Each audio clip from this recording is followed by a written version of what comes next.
नमस्कार, मैं हूं अंकित और आप देख रहे हैं राग बिहारी। आज राग बिहारी में हम बात करेंगे राहुल गांधी की उस यात्रा के बारे में और उन आरोपों के बारे में जो वो लगातार चुनाव आयोग पर लगा रहे हैं। चुनाव आयोग पर उनके आरोपों के पीछे जो सबूत उन्होंने प्रस्तुत किया, लगातार मीडिया में चर्चे में भी रहा, उसके पीछे जो आधार है, जिस रिसर्च कंपनी का और जिस एक प्रोफेसर का उन्होंने हवाला दिया, उन्होंने खुद ही माफ़ी मांग ली। इस पर भी हम बात करेंगे कि आखिर में उनके सबूत लगातार क्यों जो सबूत पेश करने वाले लोग हैं वो क्यों माफ़ी मांग रहे हैं और वो गलत क्यों साबित हो रहे हैं। क्या है पूरा मामला महाराष्ट्र चुनाव से लेकर बिहार तक का। इसके साथ ही हम बात करेंगे तेज प्रताप यादव के उस पोस्ट के बारे में, उस ट्वीट के बारे में जिसमें वो कह रहे हैं कि 5 जयचंदों में से एक जयचंद बिहार छोड़कर भाग रहा है। वो कौन जयचंद है और उसका नाम क्या है, इन सब के बारे में भी बात करेंगे। इसके साथ ही बात करेंगे खान सर के उस हॉस्पिटल के बारे में जो बिहार के स्वास्थ्य व्यवस्था को आईना दिखाता है, या कहें कि पूरे देश के स्वास्थ्य व्यवस्था को आईना दिखाता है। क्या है उसमें खास, खान सर ने क्या विशेष चीज उसमें रखा है, इन सब पर भी बात करेंगे। बात करने के लिए हमारे साथ जो गेस्ट हैं वो हैं डॉक्टर संजय। डॉक्टर संजय जी हैं जो कि बात करेंगे, वरिष्ठ पत्रकार हैं। सर स्वागत है आपका। और राजनीतिक विश्लेषक हैं, तो पॉलिटिक्स पे जो भी है उस पर विश्लेषण करेंगे। पहला सवाल पे हम आने से पहले कुछ ट्वीट दिखाना चाहते हैं। ये ट्वीट जो है वो CSDR का है और ये रिसर्च करने वाली संस्था है, जिसमें संजय कुमार जो है वो सीधे माफ़ी मांग रहे हैं और वो इलेक्शन कमीशन से माफ़ी मांग रहे हैं और कह रहे हैं कि उन्होंने जो डेटा दिया है, इन्हीं के डेटा के हवाले से राहुल गांधी ने आरोप लगाया था इलेक्शन कमीशन पर, और इस डेटा पर अब वो माफी मांगते हुए दिख रहे हैं। ये डेटा महाराष्ट्र विधानसभा चुनाव को लेकर है, जिसमें वो कह रहे हैं कि महाराष्ट्र विधानसभा चुनाव से पहले जो लोकसभा चुनाव हुआ था उसमें 4,66,203 वोट थे, जो 38% घट के 2,86,931 हो गए विधानसभा चुनाव में। यानी इतने वोटों को काटा गया है। इन्हीं सबके आधार पर राहुल गांधी ने चुनाव आयोग पर आरोप लगाया और अब उनको माफी मांगना पड़ रहा है। उनके ऊपर 2 FIR महाराष्ट्र में हुआ है। तो डॉक्टर संजय से मेरा यही सवाल है कि सर, राहुल गांधी जो आधार ले रहे हैं और जो इनको ये सबूत दे रहे हैं, जो प्रूफ इनको दे रहे हैं, जो संजय कुमार हो गए या वो जो रिसर्च संस्थान है जो कर रहा है, इन सब का बेस क्या है? लगातार जो प्रूफ दे रहे हैं, जिस मुद्दे पर पूरा बिहार विधानसभा चुनाव लड़ रहे हैं, क्या कहीं ऐसा तो नहीं है कि राहुल गांधी का मुद्दा, उनका आने वाला चुनाव, इन सब से वो भटक गए हैं, या इनके पीछे उतना दम नहीं है जितना वो ताकत से इसको प्रेजेंट कर रहे हैं? देखिए, CSDS के जो डायरेक्टर हैं संजय कुमार जी, उन्होंने तो खुद माफी मांग ली है। 17 अगस्त को एक ट्वीट उन्होंने किया था और उस ट्वीट के बाद खुद उन्होंने अपने को पीछे कर लिया, कहा कि हाँ, हमसे गलती हो गई। महाराष्ट्र में 2 विधानसभा हैं, एक रामटेक और एक देवलाली जी, और दोनों विधानसभा में इन्होंने कहा था कि लोकसभा और विधानसभा चुनाव के बीच में 37 से 38% या 36 से 38% वोटों का अंतर आ गया।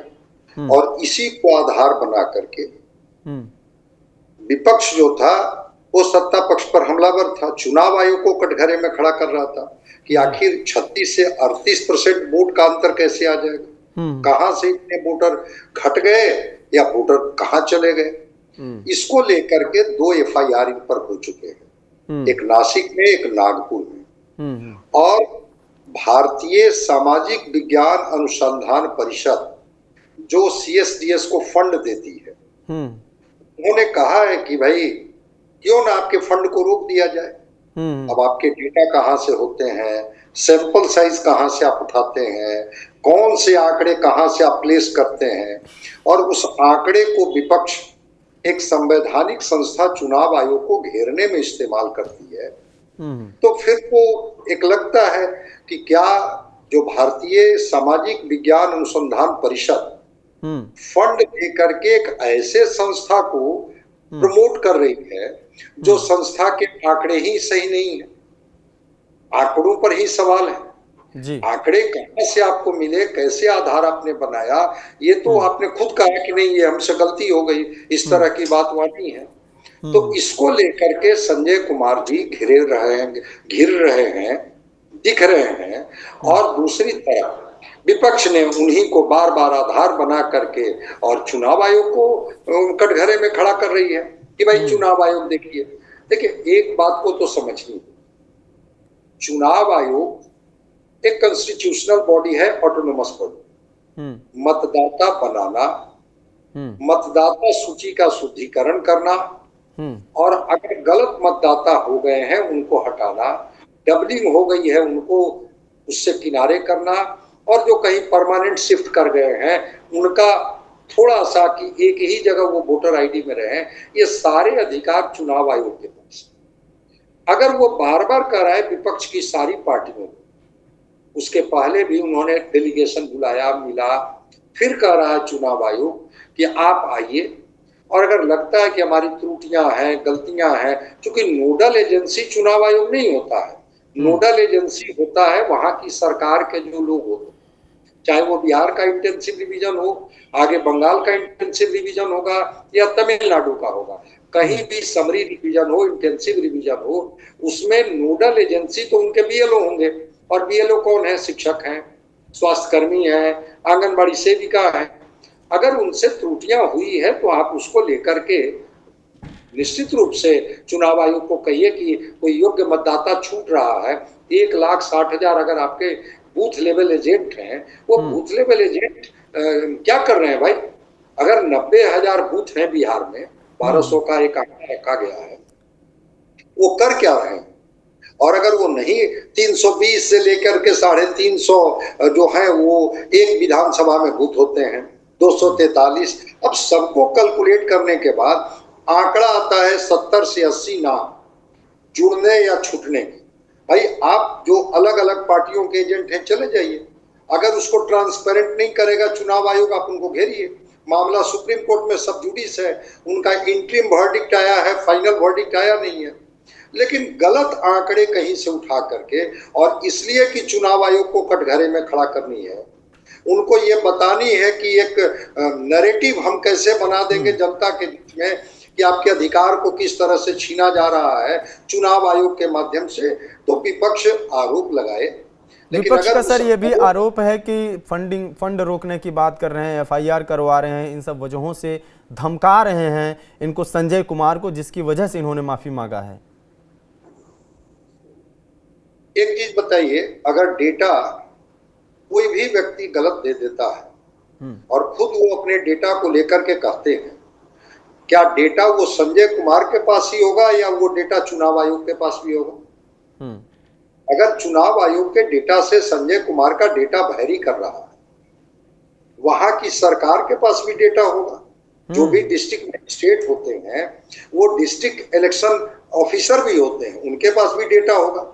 वो दोनों विधानसभा का डेटा निकाल करके कई लेवल पर देख लीजिए, क्रॉस चेक कर लीजिए, और अगर उसमें संजय कुमार का डेटा की 37-38% वोटों का अंतर हो गया, अगर वो डेटा वैरी कर रहा है और इसको खुद उन्होंने स्वीकार किया कि इस वजह से गलती हो गई, तो विपक्ष को चूंकि सत्ता को घेरनी है, इस वजह से विपक्ष कुछ आरोप लगाए, वो अलग बात है। और मुझे लगता है कि फंड के लिए अगर डरना होता उनको तो वो पहले ही डर गए होते, क्योंकि फिर अगर वो लगातार उनके ट्वीट्स देखें तो पूरा वो जिस तरीके से नेशनल हेराल्ड में छपे किसी रिपोर्ट में, हिंदू में छपवा रहे हैं रिपोर्ट, कई जगहों पे रिपोर्ट छपवा रहे हैं, पूरा एक तरीके से उनका तो एक प्रॉपर मुहिम चल ही रहा है इलेक्शन कमीशन के खिलाफ। अगर वो डरते होते तो पहले ही डर गए होते। इसका मतलब मुझे लगता है कहीं ना कहीं कि उनके डेटा में ही गड़बड़ी थी, इसीलिए उन्होंने अप्लाई किया, माफी मांगा उन्होंने।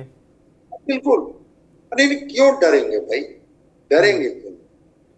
मान लिया जाए कि अगर वो चुनाव आयोग के खिलाफ कोई उनके पास आंकड़े हैं तो वो आंकड़े तो देते रहे हैं, लेकिन ये 2 स्पेसिफिक विधानसभा को लेकर के जो डेटा है उसको लेकर के बजाते एफआईआर हो गया उनका। और फंड मिले ना मिले वो अलग पार्ट है, लेकिन अगर उनके डेटा में गलती है और उन्होंने अपनी त्रुटियों को मान लिया कि हाँ हमसे गलती हो गई, उन्होंने अपना खुद ही ट्वीट को डिलीट कर दिया है, तो फिर क्यों नहीं माना जाए?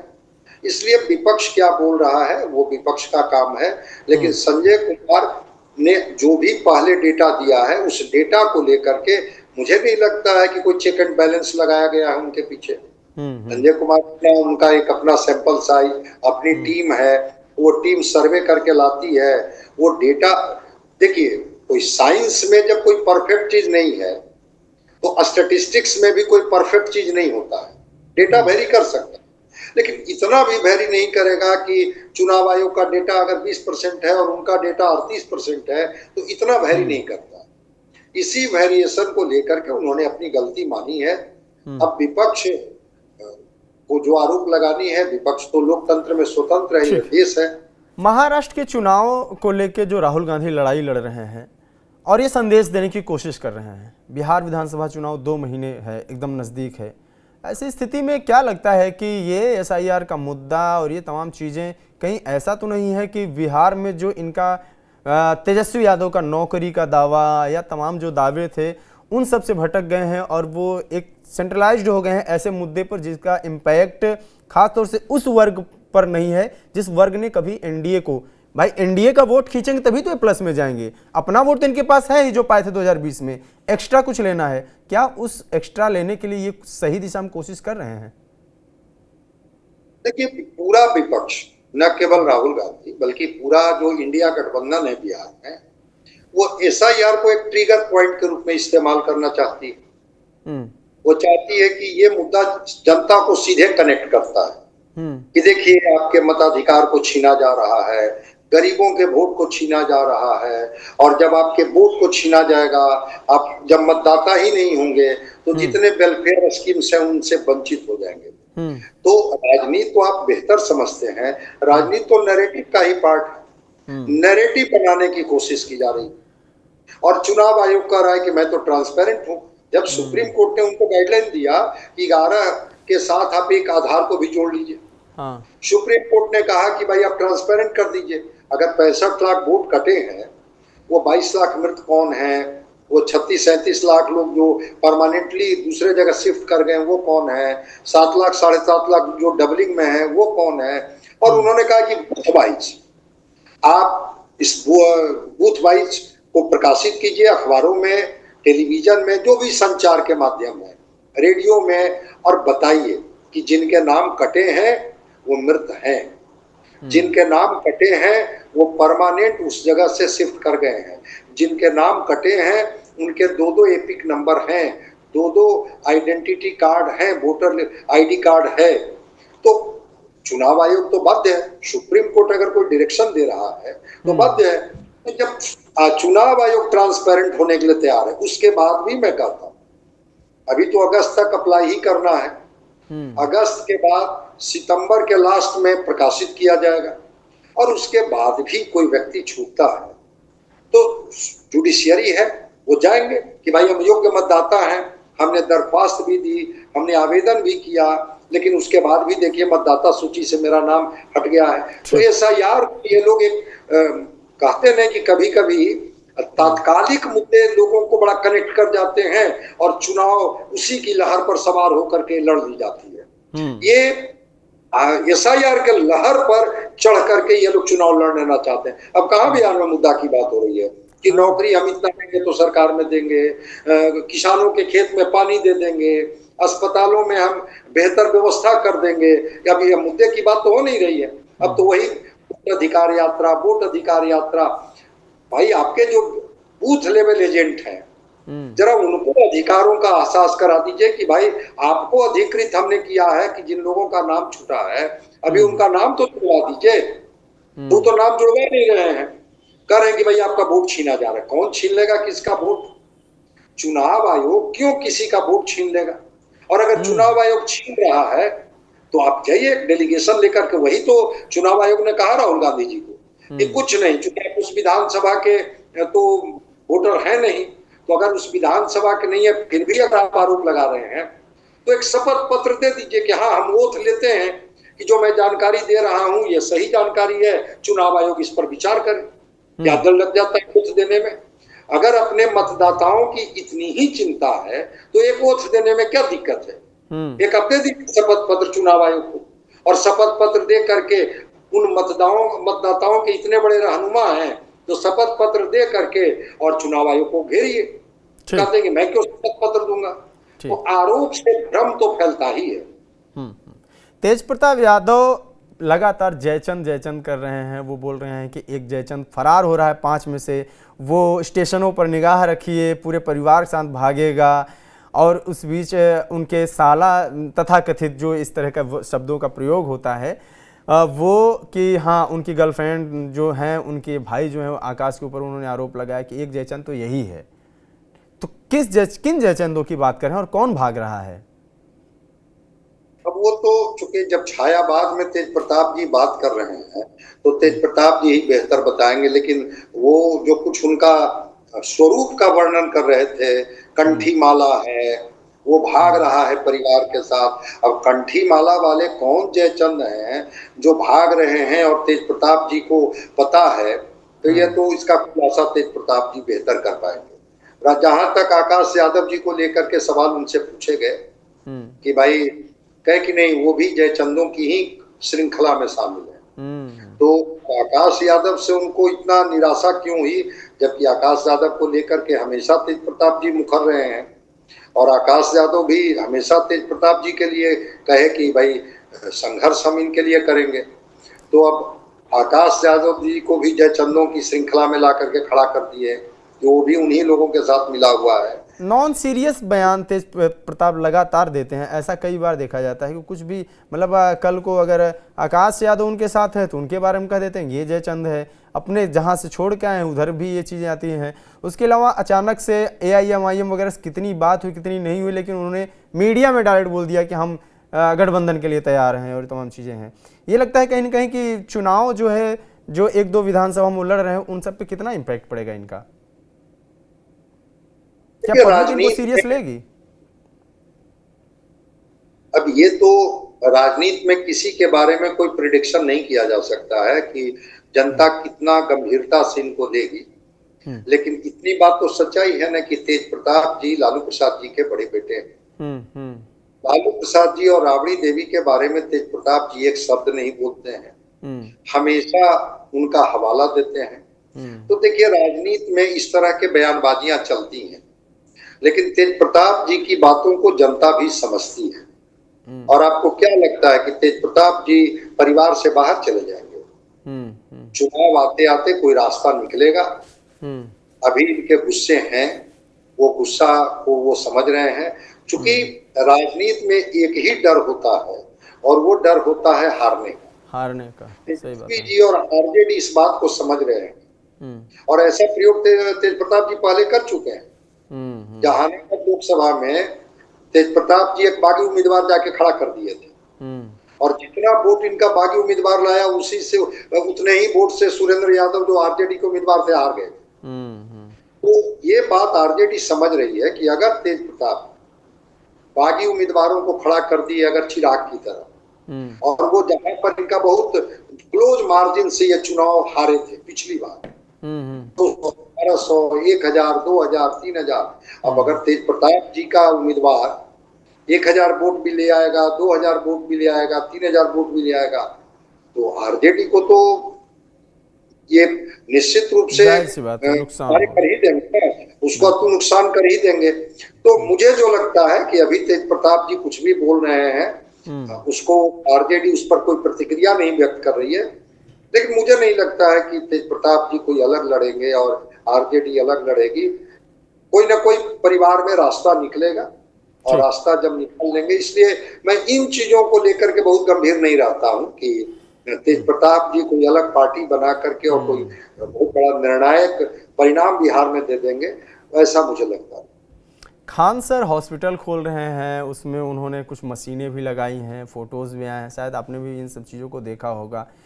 क्या दिखाने की कोशिश और क्या संदेश देना चाह रहे हैं वो बिहार के स्वास्थ्य व्यवस्था को? देखिए एक अच्छी चीज है कि हेल्दी कंपटीशन होना चाहिए। आज मैं देख रहा था सोशल मीडिया पर ही मैंने देखा ECG मशीन एक उन्होंने, इलेक्ट्रोकार्डियोग्राफ एक मशीन होता है जिससे इलेक्ट्रोकार्डियोग्राम किया जाता है, इलेक्ट्रिकल इम्पल्स हार्ट का देखा जाता है। तो इलेक्ट्रिकल इम्पल्स अगर 25 रुपया में वो कह रहे हैं कि वो ग्राफ हम लोगों को उपलब्ध करा देंगे, तो स्वाभाविक है कि जब व्यक्ति कोई एंजाइना लेकर जाता है, हार्ट में पेन लेकर के जाता है, या कोई इवन आर्टरी ब्लॉकेज है, या उनका इरेगुलर हार्ट बीट है, या एट्रियल फिब्रिलेशन हो रहा है, तो पहला उसका ट्रीटमेंट के लिए जो बेसिक पैथोलॉजी जब उसको डॉक्टर ऑब्जर्व करते हैं तो उसके लिए ईसीजी मशीन से एक वो ग्राफ पेपर निकाला जाता है। जनरली जो गवर्नमेंट के हॉस्पिटल हैं वहां पर 50 से 100 रुपया उसका चार्जेज है, बाकी जगह 200 रुपया लोग लेते हैं। जो मल्टी स्पेशलिस्ट जो कॉर्पोरेट हॉस्पिटल है वहां 300 से 400 रुपया लग जाता है। भी लगता है। हाँ। कि अगर एक गरीब आदमी जिसकी आर्थिक स्थिति बहुत अच्छी नहीं है, अगर वो जाता है और 25 रुपए में अपना वो ईसीजी करा लेता है, एक सामान्य भाषा में समझिए, तो उसका तो कम से कम हार्ट का पूरा ये जो है एक फिगर तो आ जाएगा कि वो एंजाइना से पीड़ित है या एंजाइना नहीं है, एट्रियल फिब्रिलेशन है या एमआई हुआ है, मायोकार्डियल इंफेक्शन हुआ है, तो क्या प्रॉब्लम है, मात्र 25 रुपए की जांच में वो व्यक्ति करा लेगा। तो एक तो ईसीजी पर बात हो रही है, हालांकि वो मशीन कौन सी मशीन ये इस्तेमाल करेंगे ये तो वही बताएंगे, क्योंकि वो मिनिमम उसकी कीमत 20 से 25,000 रुपया है और मैक्सिमम उसकी कीमत 3 लाख रुपए तक की भी है। तो बहुत एडवांस मशीन लगाएंगे तो थोड़ा कॉस्ट ज्यादा पड़ेगा। अगर वो वैसा मशीन लगाएंगे जिससे कि आसानी से किया जा सके, 20-25 हजार रुपए वाली मशीन से कि लीड लगा करके और एक पेपर ही तो निकाल करके ग्राफ पेपर देना है, तो वो 25 रुपया में ये कर रहे हैं, फिर भी 25 रुपया में एक बड़ा सस्ता होगा। एक मैं देख रहा था डायलिसिस का भी, कि जो भी खास करके जो किडनी पेशेंट जो फेलियर में होते हैं, तो चाहे उनका हीमोडायलिसिस हो या पेरिटोनियल डायलिसिस हो, तो डायलिसिस मशीन का भी एक सोशल मीडिया पर मैं देख रहा था कि भाई मैंने डायलिसिस मशीन भी लगाऊंगा और कम से कम खर्चे में मैं उनका डायलिसिस करा दूंगा। अच्छा है, हेल्दी कंपटीशन आएगा। और उनका एक बयान भी आ रहा था कि जब मैंने सस्ता पढ़ाना शुरू किया तो शिक्षकों को पीड़ा हुई, लगा कि अरे ये व्यक्ति तो बहुत कम पैसे में और वो हर चीज लोगों के बीच में दे रहा है। अब डॉक्टर हो सकता है शिक्षा जगत में भी एक अच्छी चीज है कि हेल्दी कंपटीशन हो। तो मैं मानता हूं कि अगर सोशल पॉइंट ऑफ व्यू से कि सोशल वेलफेयर कैसे हो, जिसकी वजह से एक छोटी सी जांच के लिए लोग अपने हार्ट को पकड़ के बैठे रहते हैं और उनके पास 500 रुपए 400 रुपए नहीं होते हैं, अगर वो 25 रुपए में टेस्ट हो जाए, अगर किसी का डायलिसिस हो जाए जिसमें वो ब्लड प्यूरिफाई होकर के उसके शरीर में चला जाए, तो मैं मानता हूं कि एक अच्छी शुरुआत है। देखते हैं ये सस्टेनेबल कितना है, कितने दिनों तक।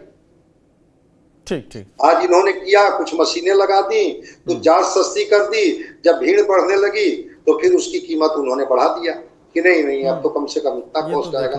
तो थोड़ा लोगों को इंतजार करना होगा। फिर भी 25 रुपया में ईसीजी और एक सस्ता डायलिसिस की मशीन लेकर के आए हैं, तो जिस पैथोलॉजी के लिए लोग थोड़ा सा अपने को रोकते हैं कि चलो काम चल जाएगा, अब कम से कम पैथोलॉजिकल टेस्ट करा लेंगे। मैं तो कहूंगा कि रेडियोलॉजी में भी वो कुछ मशीनें लेकर के आए। बिल्कुल, बिल्कुल सस्ता इलाज बहुत जरूरी है लोगों को। जी बहुत बहुत धन्यवाद डॉक्टर संजय आपको जुड़ने के लिए। तो फिलहाल बिहार में जो खान सर का जो प्रयास है वो तारीफ के योग्य है और ऐसे प्रयास होने चाहिए। जो भी सक्षम है प्रदेश में और ख़ास तौर से ऐसे प्रदेश में जहाँ पे ये बातें कही जाती है कि बाढ़ से पीड़ित और गरीबी और जनसंख्या तमाम चीज़ें, ये पूरे देश के लिए ज़रूरी है, सिर्फ बिहार की बात नहीं है। एक विकासशील देश के लिए ये ज़रूरी है कि कम से कम स्वास्थ्य मिनिमम पैसे में स्वास्थ्य की व्यवस्था मिल जाए। इसके साथ ही जो हमारा जो दूसरा विषय था वो सबसे बड़ा विषय था कि SIR हो गया या वोट चोरी के जो तमाम आरोप हैं, इन आरोपों के बीच में जो सबूत पेश कर रहे हैं राहुल गांधी या विपक्ष, वो सबूत कहीं न कहीं झूठे साबित हो रहे हैं या पीछे हट रहे हैं। लेकिन इन सब के पीछे क्या है, विपक्ष के आरोप कितने मजबूत हैं, क्या वाकई में जो सबूत पीछे हट रहे हैं वो सरकार के इंटरफेयर से, दबाव से हट रहे हैं, ये तमाम चीज़ें हैं जिन पर निगाहें बनी रहेंगी। इन तमाम विषयों पर आपकी क्या राय कमेंट बॉक्स में जरूर बताएं। देखते रहिए राग बिहारी। नमस्कार।